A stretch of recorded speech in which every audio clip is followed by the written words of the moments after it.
2025년 4월 두 번째 주간, 교회력으로는 고난주간, 월요일, 기독교 대한선교교회, 소금빛교회, 향심기도회를 각자의 초소에서 함께 주님께 올려드립니다. 주님, 세상에 산산이 흩어진 마음의 조각들을 하나로 모으시는 주님을 경배합니다. 그 주님을 의지하며 이 시간 주님께 기도하며 나아갑니다. 각자의 고백으로 주여 이 시간 우리와 함께 달라고 같이 기도하시겠습니다. 하나님 아버지 감사합니다. 주여 이 시간 생각과 마음과 말과 이도 주었던 모든 죄들을 회개하며 주님이 주시는 은혜와 사랑 가운데 온전히 나아갑니다. 주여 도우소서. 주여 역사하옵소서. 주여 이 시간 우리에게 찾아오신 주님을 의지하며 주님만을 바라보며 나아가오니 주여 주님이 주시는 은혜와 사랑 가운데 거하게 하여 주시고 오직 주님께 마음을 온전히 올려드릴 수 있도록 성령님의 충만한 임재 속에서 이 시간 주님과 함께 동행하며 살게 하여 주옵소서. 주님께 기도하는 이 시간, 주님께 찬양하는 이 시간, 이 고난주간 주님만을 온전히 바라보길 소망하오니 주여 우리의 이 불쌍히 여겨주시고 긍휼히 여겨주시고 하나님 앞에 온전히 나아가게 하여 주시옵소서. 사도신경으로 우리의 믿음을 아버지 하나님께 한 목소리 한 마음으로 같이 신앙 고백하십니다. 나는 전능하신 아버지 하나님, 천지의 창조주를 믿습니다. 나는 그의 유일하신 아들, 우리 주 예수 그리스도를 믿습니다. 그는 성령으로 잉태되어 동정녀 마리아에게서 나시고 본디오 빌라도에게 고난을 받아 십자가에 못 박혀 죽으시고 장사된 지 사흘 만에 죽은 자 가운데서 다시 살아나셨으며 하늘에 오르시어 전능하신 아버지 하나님 우편에 앉아 계시다가 거기로부터 살아있는 자와 죽은 자를 심판하러 오십니다. 나는 성령을 믿으며 거룩한 공교회와 성도의 교제와 죄를 용서받는 것과 몸의 부활과 영생을 믿습니다. 아멘. 이 시간, 이 고난주간 주님의 이름을 경배하며 찬양합니다. 오 거룩하신 주님 그 상하신 머리 조롱과 욕에 쌓여 하시와 쓰셨네 아침에 저런 말던 주님의 얼굴이 고통과 치유로 장백해지셨네 주 당하신 그 고난 죄인 위함이라 내 지은 죄로 인해 주 영벌 받아 내 주여 배옵나니 이 약한 죄인을 은혜와 사랑으로 늘 지켜주소서 나 무슨 말로 주께 다 감사드리랴 끝없는 주의 사랑 한없이 고마워 보잘것없는 나를 주의 것 삼으사 주님만 사랑하리 살게 하소서.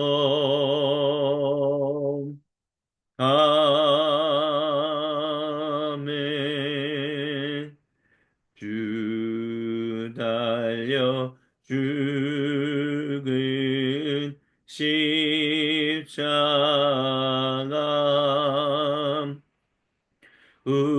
우리가 생각할 때에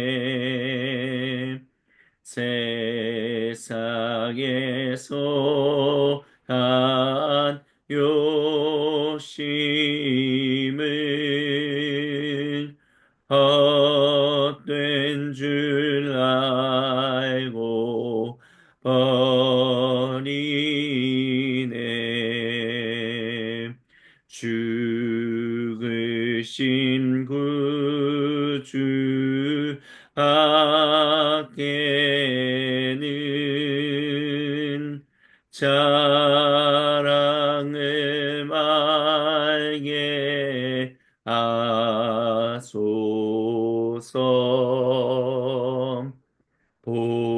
보혈의 공로 힘입어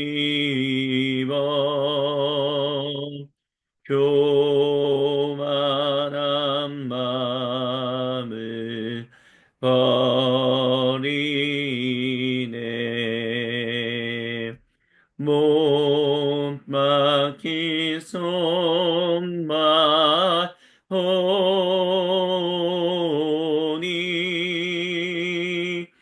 큰 잠이 나타내셨네.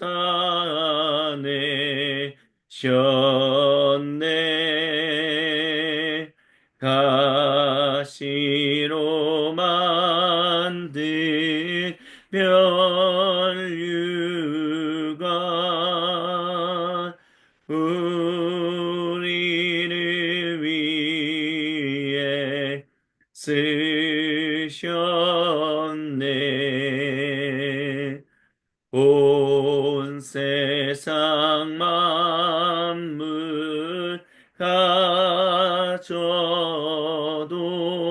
가져도 주내 못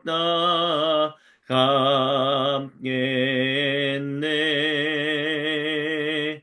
놀라운 사랑 받은 나 몸으로 재물 삼겠네.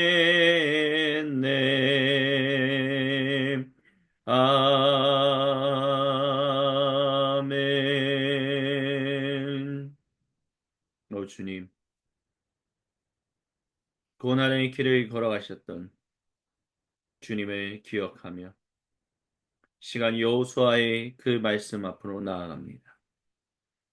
말씀을 증언하고 선포하는 사람이나 듣는 우리 모두가 한 마음 한뜻 한 생각으로 주님의 말씀에 아멘으로 화답하게 하여 주옵소서.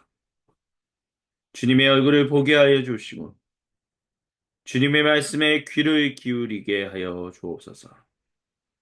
이 시간 우리를 방해하는 모든 악한 마귀 사탄 세력은 나사렛 우리 주 그리스도 예수님의 이름으로 저주받고 떠나가게 하여 주시고 성령님의 충만하신 인재만 우리 가운데 함께하여 주옵소서.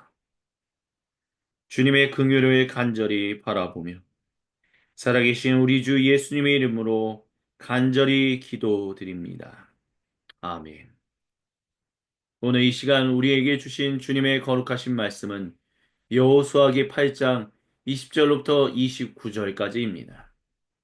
제가 세 번역 성경으로 봉독해 드립니다.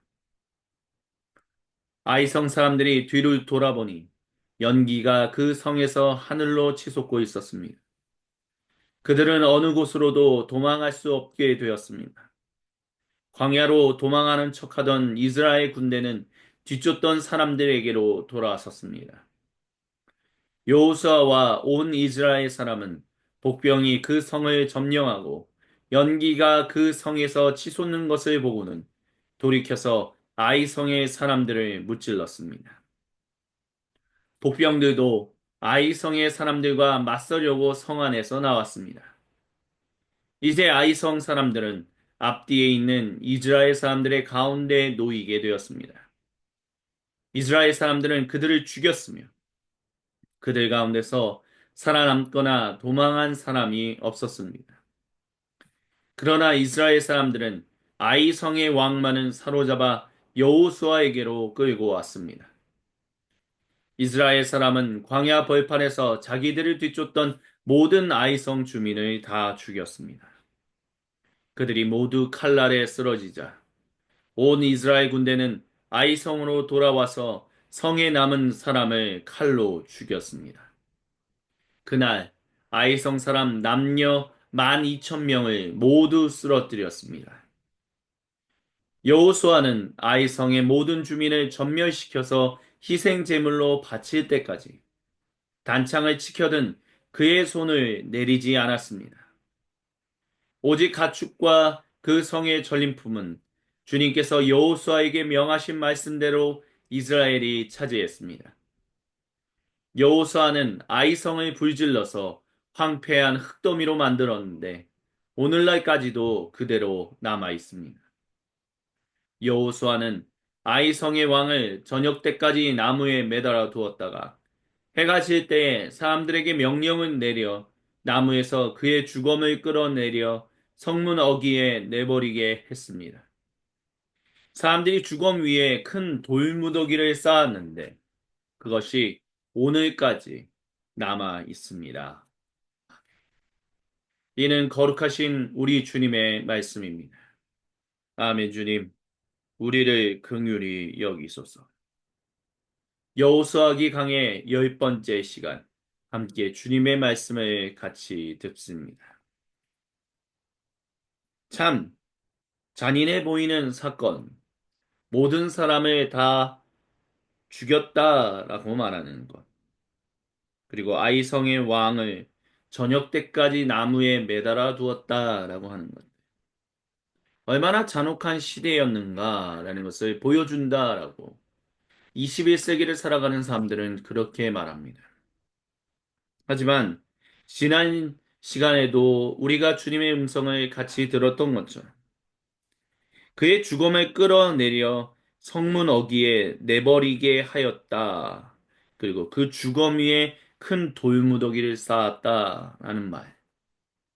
그 모든 것을 통해서 그것이 단순히 모독하고 모욕하는 어떤 측면에서만 아이성의 왕을 그렇게 모욕한 것이 아니다라는 것을 우리는 볼 수 있습니다.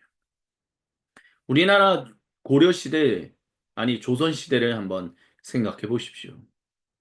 반역죄를 결국 반역으로 끌려와서 처형당해서 그 머리가 효수되어 성문 어귀에 매달려 있었던 사람들의 그 시신을 묻어준 사람이 있습니까?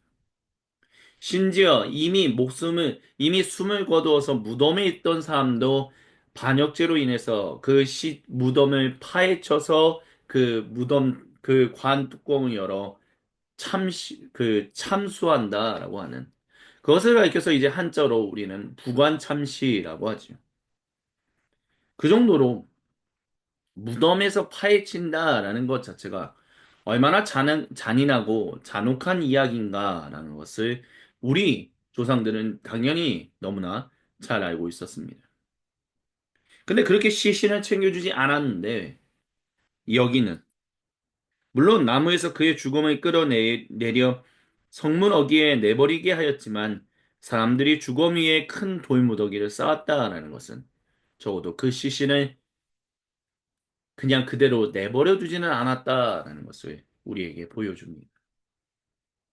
12,000명이나 되는 사람을 모두 쓰러뜨린 것, 그것이 과연 어떻게 그 시신을 그냥 내버려 두었는지 우리는 잘 알 수는 없습니다. 하지만 우리가 레위기나 신명기에서 기록된 희생 제물을 드렸던 어떤 모습들을 보면 희생 제물 후 남은 어떤 것들에 대해서 그냥 내버려둬라 라는 식으로 그냥 이제 끝난 거니까 뭐 필요 없는 부분이니까 그냥 저 바깥에다 버려버려 부패하든 말든 내버려둬 이렇게 하지 않았던 것을 우리가 본다면 이 아이성의 사람들 비록 12,000명이나 되는 어마어마한 사람의 숫자의 사람들이 목숨을 잃었지만 그들의 시신을 모독하거나 모욕하는 일은 하지 않았다라는 것을 우리는 미루어 짐작할 수 있을 것입니다.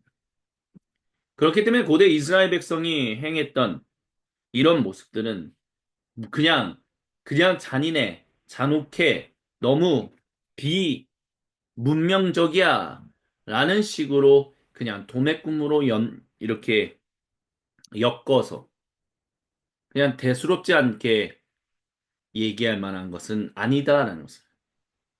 야훼 하나님이 얼마나 잔인한지를 보여주는 사건이다라는 식으로 단순하게 이 말씀을 바라봐서는 안 된다라는 것을 주님은 저와 여러분, 우리 모두에게 말씀하십니다. 그 사람들의 시신을 어떤 측면에서는 잘 갈무리했을 것이다라는 세상 어느 전투에서 다른 사람의 시신을 그렇게까지 갈무리하는 것이 있는가? 그런 측면에서는 무엇인가 다른 모습들이 있다라는 것을 우리는 생각해 볼 수 있어야만 합니다.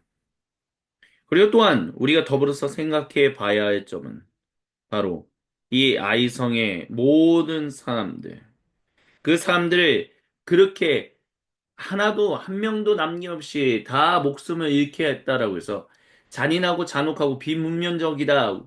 반대로 우리는 문명적이야. 21세기의 사람들은 문명의 사람들이야. 라고 말할 수는 없다라는 것을 우리는 기억해야만 합니다. 우리는 비록 사람들을 그렇게까지 칼로 막 죽이고 죽이는 일들, 그런 것들을 하지 않으려고 합니다.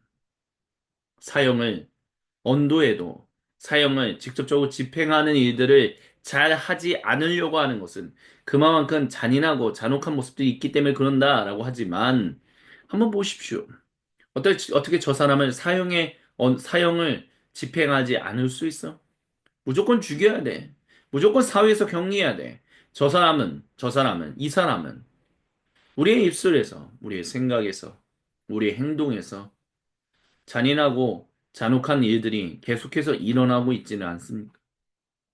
예수님께서 마태복음서를 통해서 말씀하셨던 것을 기억하십시오.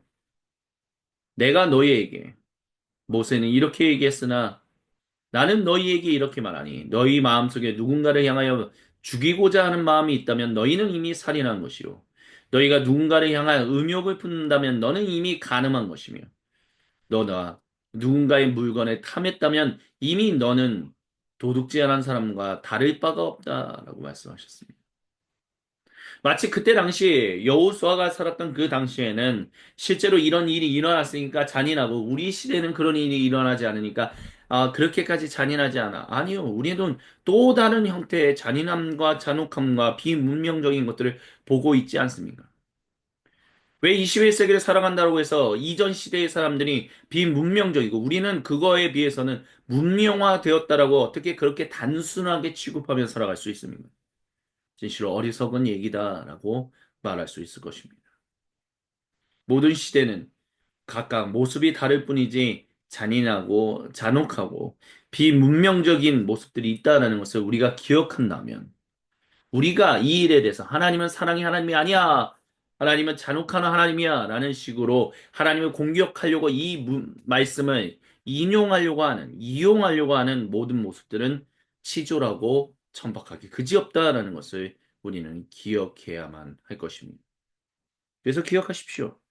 주님께서 저와 여러분 이 본문을 통해서 첫 번째로 우리에게 주시는 은혜와 도전은 너희가 말하는 이 잔혹함이 과연 진실로 잔혹한 것인지, 너희는 잔혹하지 않고 문명화되어 있는지 한번 너희 스스로를 돌이켜 보라라고 우리 주님 말씀하십니다.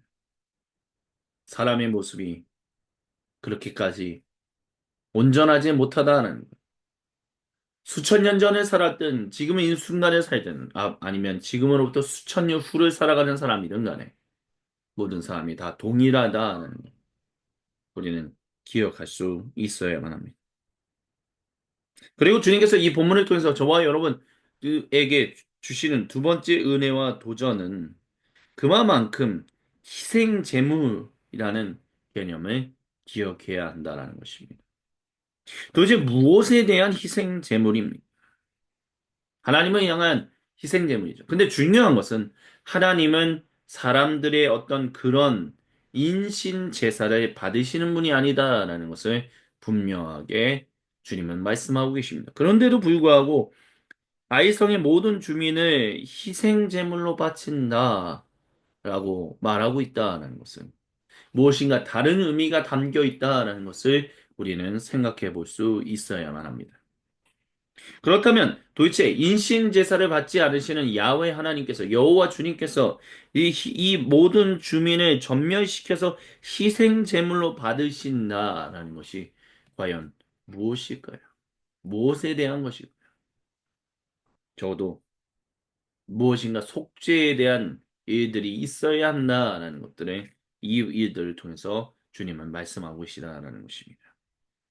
주님께서 희생제물을 받으시는 이유는 누군가의 또는 어떤 창조 세계에 결국에는 파생되어 있는 만연해 있는 그 악함, 그 온전치 못함, 그 불완전함에 대한 것들이 구속함을 받기 위해서 희생제물을 받으신다라는 것을 우리는 알 수 있습니다. 레위기에서는 적어도 그렇게 말한다라는 것이죠.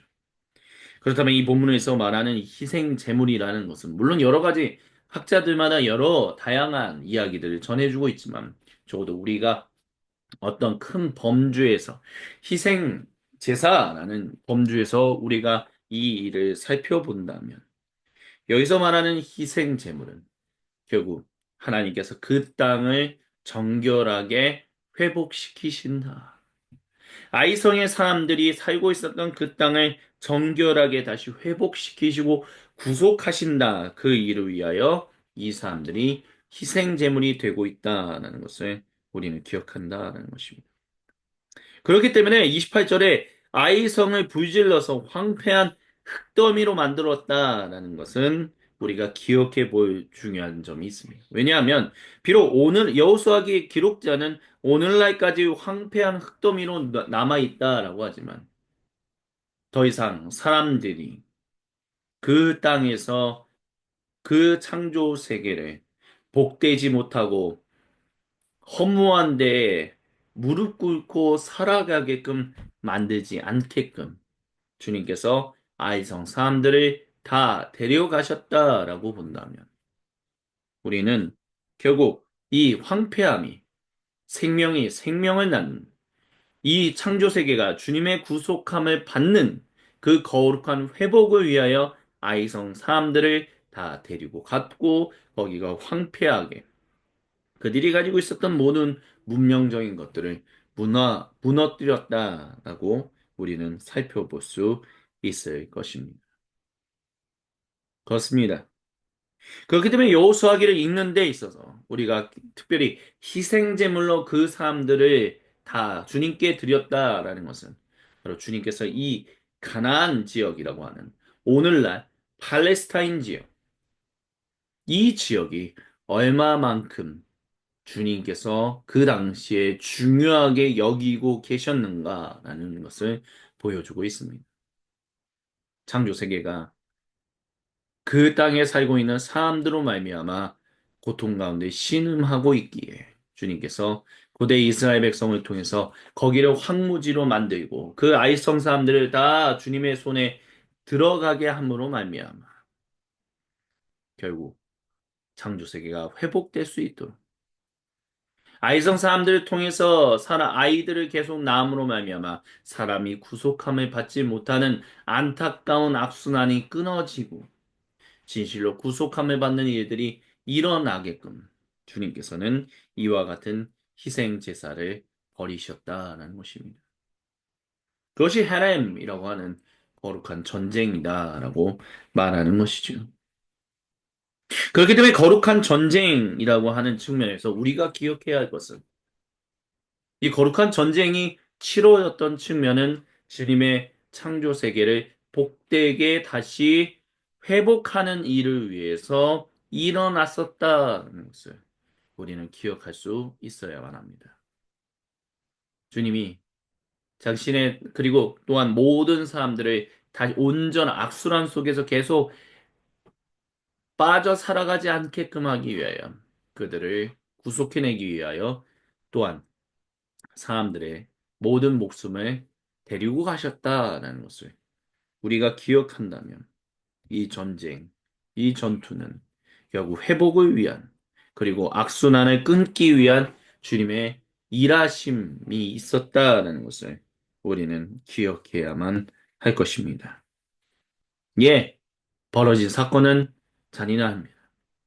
이러한 칼로 죽은 사람들의 모습이 얼마나 잔인하고 잔혹했는지를 우리는 볼 수 있습니다.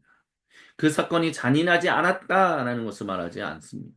다만 주님께서 그 일을 통해서 악순환이 벌어지는 이들을 끊어내어서 하나님의 사람들을 구속해내기 위해서 또한 창조 세계를 구속해내시기 위하여 때로는 그런 일을 선택하신 적이 있었다라는 것을 거룩한 전쟁이라는 것을 선택한 적이 있으셨다라는 것을 우리는 기억해야만 할 것입니다.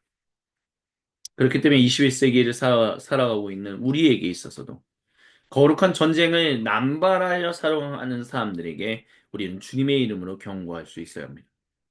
당신이 그 거룩한 전쟁을 정말 주님의 이름으로 한다라고 한다면 당신은 도대체 무엇을 위해서 그 거룩한 전쟁을 하려고 하는 것입니까? 사람들 그 악순환을 끊어내기 위하고 창조 세계를 구속하고 회복하기 위한 그렇기 때문에 결국 그 거룩한 전쟁이라는 것을 따라가려고 하는 것입니까? 아니면 당신의 욕심과 이기적인 야망 때문에 그 거룩한 전쟁을 하려고 하는 것입니까? 예. 주님의 이름으로 사람이 또 다른 사람을 죽이는 그런 잔인한 일들. 그것이 얼마나 살인하지 말라라는 말씀을 십계명에 주셨는데도 불구하고 주님이 때로는 그 일을 할 수밖에 없는 그 일을 지나가야만 했던 그래서 거룩한 전쟁에 사용하실 수밖에 없었던 그것을 우리가 너무 21세기를 살아가고 있는 우리 모두가 보편적으로 그 용어를 당연하게 사용하려고 하는 그런 모습들은 지양할 수 있어야 한다는 것을 주님께서는 저와 여러분 우리 모두에게 두 번째로 은혜와 도전을 주십니다.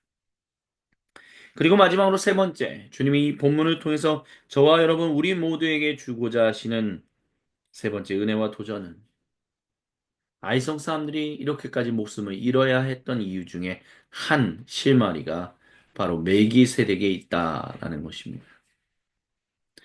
그들의 조상 아브라함이 소돔과 고모라를 그곳의 지역에 살고 있었던 조카 롯을 구하기 위해서 군대를 일으켜서 쳐들어갔다가 승리하고 돌아왔을 때 살렘 왕 멜기세덱이 그를 맞이했었다라는 말씀을 창세기 기록자는 우리에게 말해주고 있습니다. 적어도 멜기세덱은 그 뒤로는 언급되지 않기 때문에 그가 어떠한 역할이었는지에 대해서는 거룩한 제사장이었다라고는 하지만 그것을 통해서 우리가 미루어 짐작한다면 살렘이라는 것은 실제로 있었던 지역이었고 실제로 존재했던 나라였다라고 우리는 충분히 생각해 볼 수 있습니다. 그렇다면 살렘은 멜기세덱 그 나라를 통해서 그 주변에 있는 사람들이 주님의 살아계심과 하나님이 창조하시고 구속하시는 유일하신 야훼이신 것을 그들은 주변 사람들은 분명히 알고 있었을 것입니다. 하지만 고대 이스라엘 백성들이 이 땅으로 돌아왔을 때 살렘이라는 나라는 없어졌고 하나님의 이름은 그 고대 근동 지역의 여러 가운데 신들의 이름과 혼동되어서 사용되고 있고 혼합되어서 살아가고 있는 모습들을 우리는 볼 수 있습니다. 그렇다면 주님은 그 땅, 이미 400년 전에 그들에게 주님의 백성으로 돌아올 수 있는 그 초대를 살렘 왕을 통해서 그 살렘이라는 나라를 통해서 베풀어 주셨지만 그들이 그것을 받아들이지 않았었기 때문에 그것을 오히려 혼동하고 자기들 마음대로 이기적으로 사용하고 있었기 때문에 주님은 이제 그들을 징계하시는 일을 고대 이스라엘 민족을 통해서 하고 계시다라는 것으로 우리가 미루어 생각해 본답니다. 이 전쟁이라는 측면이 그저 전쟁 그 자체를 위해서 일어난 일은 아니다라는 것을 주님은 분명하게 저와 여러분 우리 모두에게 말씀하십니다.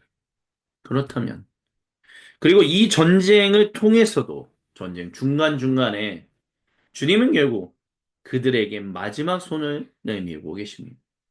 하지만 끝까지 그들이 그 내민 손을 거절하기 때문에 주님은 마침내는 징계하실 수밖에 없었다라는 것을. 그런 것을 통해서 주님이 결국 저와 여러분 우리 모두에게 주시는 마지막 은혜와 도전은 돌이킬 수 있을 때 돌이켜야 한다라는 것입니다. 회개할 수 있을 때 회개할 수 있어야 하며 주님 앞에 무릎 꿇을 수 있을 때 무릎 꿇어야 한다. 주님은 저와 여러분 우리 모두에게 말씀하고 계십니다. 아멘. 이것을 기억하며 우리 주님께로 우리의 마음을 올려 드립시다. 세상에 산산이 흩어졌던 마음의 조각들을 하나로 모아 우리 주님께로 올려드리며 기도할 수 있게 인도하시는 주님의 은혜를 붙들며 우리 주여 한번 외치고 각자의 고백으로 주님께 기도하며 나갑니다. 주여 한번 외치고 기도합니다. 주여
주여 주여 주여 주여 주여 주여 주여 주여 주여 주님 앞에 온전히 붙들림 받게 하여 주옵소서.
주여, 주여 도와주시옵소서. 어제 하나님의 거룩하신 뜻이 하늘에서 같이 땅에서도 이루어지고. 주여. 주님께서 우리에게 가르쳐 주신 기도로 아버지 하나님께 한 목소리 한 마음으로 같이 기도하십니다. 하늘에 계신 우리 아버지, 아버지의 이름을 거룩하게 하시며 아버지의 나라가 오게 하시며 아버지의 뜻이 하늘에서와 같이 땅에서도 이루어지게 하소서. 오늘 우리에게 일용할 양식을 주시고 우리가 우리에게 잘못한 사람을 용서하여 준 것 같이 우리의 죄를 용서하여 주시고 우리를 시험에 빠지지 않게 하시고 악에서 구하소서. 나라와 권능과 영광이 영원히 아버지의 것입니다. 아멘. 주님, 우리를 긍휼히 여겨 주시옵소서. 이것으로 2025년 교회력 고난주간 월요일 기독교 대한 선교교회 소금빛교회 향심기도회를 마무리합니다.